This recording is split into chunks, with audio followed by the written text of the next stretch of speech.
আমার পরে যদি এই জমিনে কেউ নবী হইতো, আল্লাহ ওমরকে নবী বানায় দিত। জোরে কন্যা সুবহানাল্লাহ। আপনি ওমরের সম্পর্কে এত বড় একটা বাণী শোনায় দিছেন, আমার বাবা সম্পর্কে আপনি কিছুই শোনান নাই।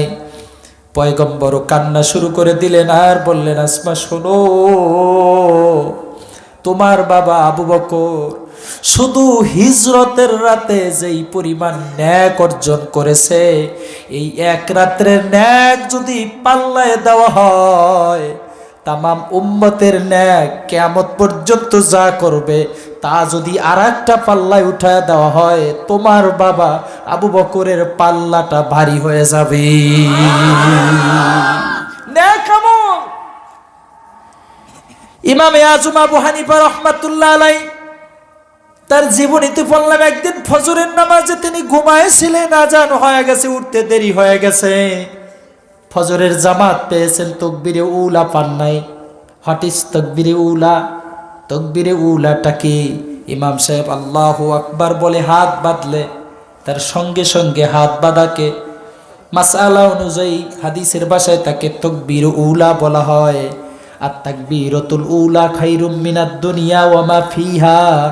আর একটা তাকবীর উলার দাম দুনিয়া আর দুনিয়ার মাঝখানে যা আছে তা বিক্রি করলে যা হবে তার থেকেও একটা তাকবীরে উলার দাম বেশি। আল্লাহু আকবার বলেন, আল্লাহু আকবার।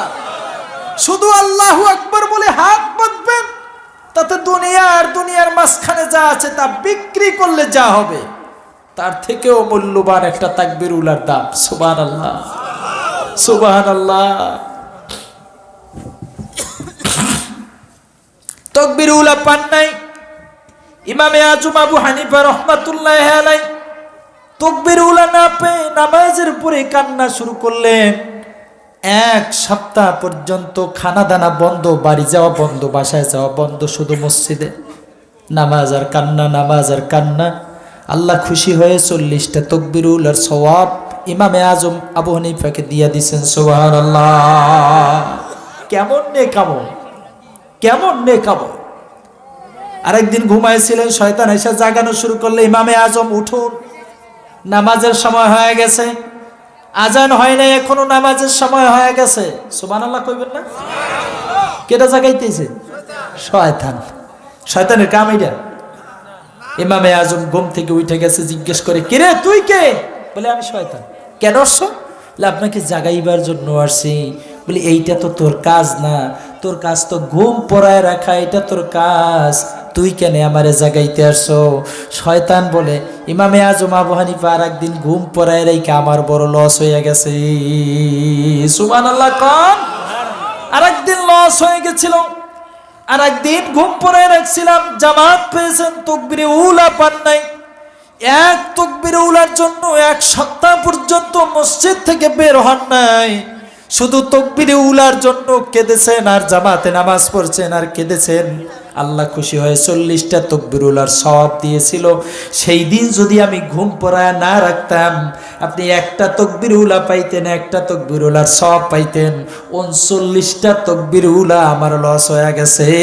এই জন্য আজকের আগে ভাগে জাগাইবার জন্য আসছি। একটা তাকবীর উলা পাবেন, একটারই সওয়াব আপনার আমলনামায় জমা হবে। জোরে কোন সুবহানাল্লাহ। আমার আল্লাহ এর জন্য বললেন, ইন্নাল্লাযীনা আমানু ওয়া আমিলুস সলিহাতি কানাত লাহুম জান্নাতুল ফিরদাউসি নুজুলা। আজকের এই মাহফিল সফল হয়ে যাবে যদি আগামী দিন ফজর থেকে এই মুসলমানের সন্তানেরা নামাজি হয়ে যায়।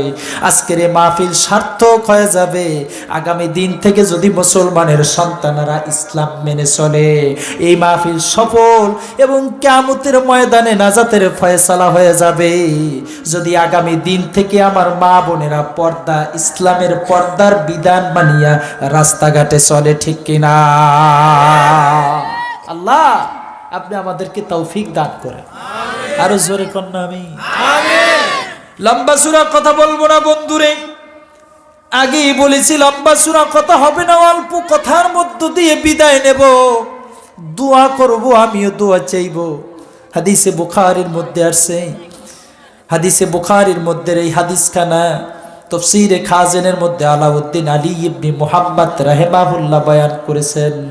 হযরতে খাদিজাতুল কুবরা রাদিয়াল্লাহু তাআলা আনহার ইন্তেকাল হয়ে গেছে।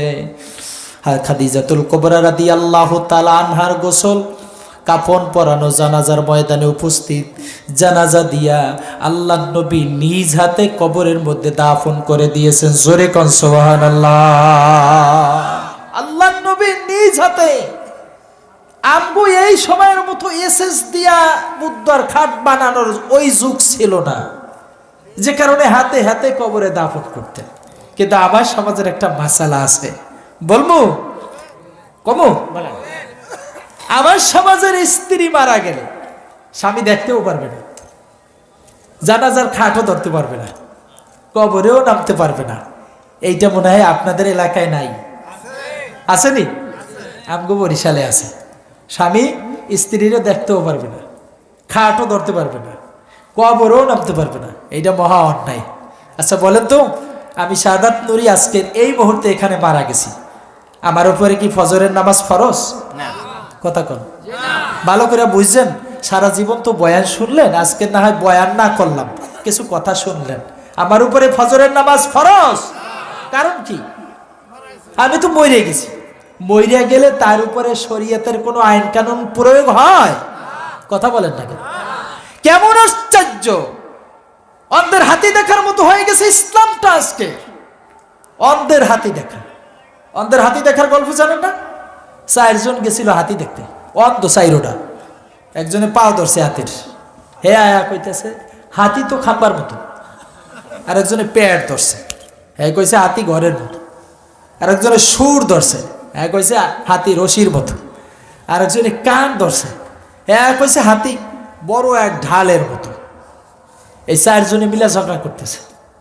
চক্ষুওয়ালা একজন পাশ দিয়ে যাইতেছে, জিগে ভাই তোমরা কি নিয়ে ঝগড়া করো? আরে বইলো না, ও কয় হাতি খাম্বার মতো, আমি দেখছি হাতি বড় ঢালের মতো, আমি দেখছি হাতি রশির মতো, আমি দেখছি ঘরের মতো। ওরা সবাই এই নিয়ে চিল্লাচিল্লি করতেছে। চক্ষুওয়ালা বেড়া কয় তোমরা সবাই সঠিক, তোমরা যা দেখছো সব সঠিক, তবে পূর্ণাঙ্গ হাতি কেউই দেহ নাই। ঠিক কথা বলেন না কেন? আজকের ইসলামটা অন্ধের হাতি দেখার মতো হয়ে গেছে। একজন ঢোল তবলা পিটাইয়া ওরস কইরা কয় এইটাই ইসলাম। আওয়াজ দেন, আওয়াজ দেন। মনে হয় কষ্ট পাইতেছেন। ঢোল তবলার মানুষ মনে হয় এনে আছে, থাকতেই পারে, স্বাভাবিক, অস্বাভাবিক কিছু না, থাকতেই পারে। কিন্তু সে এইটাকে ইসলাম মনে করছে। অন্ধের হাতি দেখার মতো হয়ে গেছে আজকের ইসলামটা। কথা বলেন ঠিক কিনা? আমার সমাজের মাসালাগুলো তো এইভাবেই পালন হইতেছে। হ্যাঁ, কোরবানির দিনে মুরগি জবাই দেওয়া জায়েজ নাই, এটা কোনো এক সময় আমাদের সমাজে ছিল। এখন ওলামায়ে কেরামের সজাগ দৃষ্টির কারণে এখন এইটা কাইটে গেছে। ঈদের দিনে, কোরবানির দিনে মুরগি জবা দেওয়া যাবে না, এটা রসম ছিল। যদিও দিতে হয় তাহলে নামাজের আগে দিতে হবে। এই কুমনে পাইছি ইসলাম, কইতে পারলাম না। হ্যাঁ, তাহলে আমার সমাজের রসম হলো এই যে স্ত্রী মারা গেলে তারা দেখতে পারবে না, স্বামী ধরতে পারবে না, খাট ধরতে পারবে না, কবরে নামাইতে পারবে না। অথচ বেচারি মরে গেছে, এর উপরে তো আর কোনো শরীয়ত নেই, আইন কানুন নাই। জিন্দা থাকা অবস্থায় এর সাথে ঘুমাইছি, এর সাথে খাইছি, সে আমাকে খানা দিয়েছে, আমি আর কাপড় চুপড় ধুয়ে দিছি, সে আমারটা ধুয়ে দিছি, এইটা জায়েজ ছিল। মরার পরে এর খাটও ধরতে পারবো না, এরা দেখতেও পারবো না, আর এর কবরও নামাইতে পারবো না। অথচ হাদিসে বুখারীর মধ্যে আসছে, প্রিয় নবী হযরতে খাদিজাতুল কুবরার লাশ নিজ হাতে কবরে দাফন করছেন। আওয়াজ দিয়া কইতে হবে সুবহানাল্লাহ। নিজ হাতে দাফন করছে।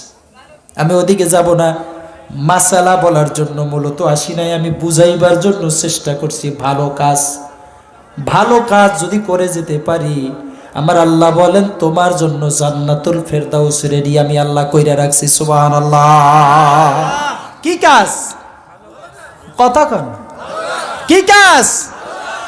ভালো কাজ করে যদি কবরে যাইতে পারি, আমার আল্লাহ জান্নাতুল ফেরদাউস মালিক বানায় দেওয়ার ওয়াদা করেছেন। আমার আল্লাহ, তার ওয়াদার মধ্যে কোনো রকম খেলাপ নাই, তিনি খেলাপ করবেন না।